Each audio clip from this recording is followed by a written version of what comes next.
Bonjour, deuxième épisode des exercices de méthodologie concernant les distances des sous-espaces vectoriels. Cette fois-ci, on va regarder ce qui se passe lorsqu'on cherche à calculer des distances de vecteurs à des sous-espaces vectoriels de dimension un petit peu plus grande. Donc, on va se concentrer ici sur la distance d'une matrice de taille 3 à l'espace vectoriel, le sous-espace vectoriel S3 de R. Bien entendu, il faut quand même définir le produit scalaire associé à l'espace vectoriel que l'on regarde.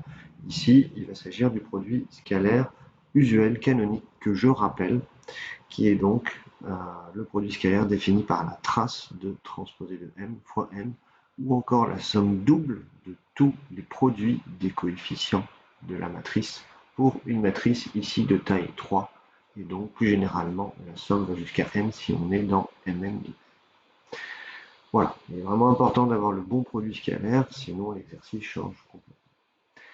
Alors ici, on va quand même rappeler ce qu'il faut faire, calculer une distance. On a vu dans la vidéo précédente, l'épisode 1, qu'il s'agissait de calculer la projection de M sur S3 de R. On va noter P cette projection pour être plus concis en termes de notation.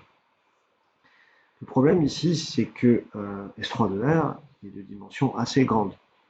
On est dans M3 de R qui est de dimension 9, je vous rappelle, et S3 de R est de dimension Mn plus 1 sur 2 qui vaut 6.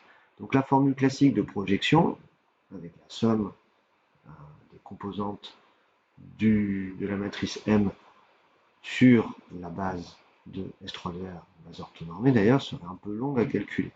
Parce qu'on n'a pas non plus de base orthonormée de S3 de R, on en a une de Mn de R, de M3 de R, mais pas de S3 de R. Donc c'est possible, mais pas top. Donc il va falloir trouver une astuce pour calculer cette distance efficacement. Alors, on travaille quand même pas avec n'importe quel sous-espace vectoriel. On travaille ici avec S3 de R. Et l'autre espace vectoriel classique associé, c'est A3 de R. L'ensemble des matrices antisymétriques. Je vous le rappelle d'ailleurs que S3 de R, c'est l'ensemble des matrices symétriques. A3 de R est de dimension 3, donc qui est beaucoup plus petit déjà. On pourrait peut-être calculer d'ailleurs la projection sur A3 de R via la formule classique du projeté, mais on va voir qu'on n'en a même pas besoin. Pourquoi? Parce qu'on sait que A3 de R et S3 de R sont supplémentaires dans M3 de R. Et en fait, on a même la décomposition d'une matrice M, de toute matrice M, dans cette somme de sous-espaces vectoriels. Pourquoi? Parce que lors de la démonstration de cette égalité, du fait qu'ils soient supplémentaires, en fait, par analyse synthèse, on peut la refaire très rapidement et on trouve cette décomposition unique.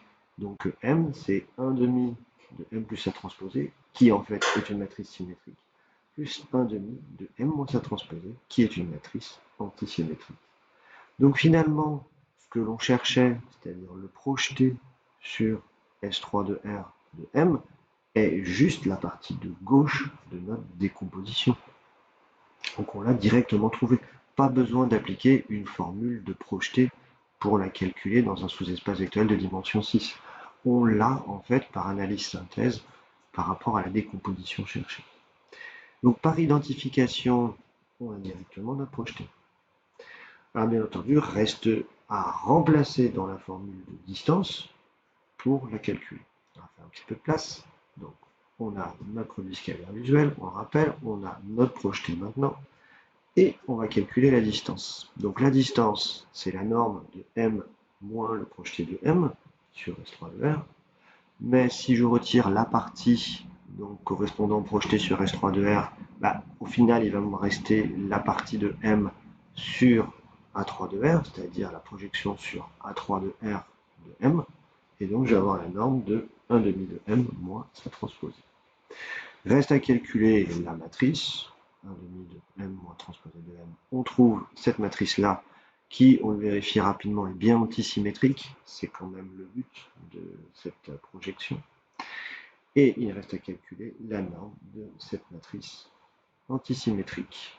Donc, un calcul rapide, la norme de cette matrice est égale, alors on pourrait tout simplement utiliser la formule avec la trace, mais encore mieux, on va utiliser que c'est la somme double des produits des coefficients. pour le produit scalaire. Donc pour la norme, c'est la somme double des carrés des coefficients.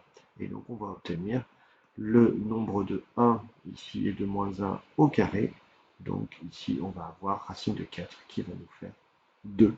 Et voilà, on a trouvé la distance de notre matrice à notre sous-espace vectoriel de dimension 6 rapidement, mais sans aucun calcul quasiment.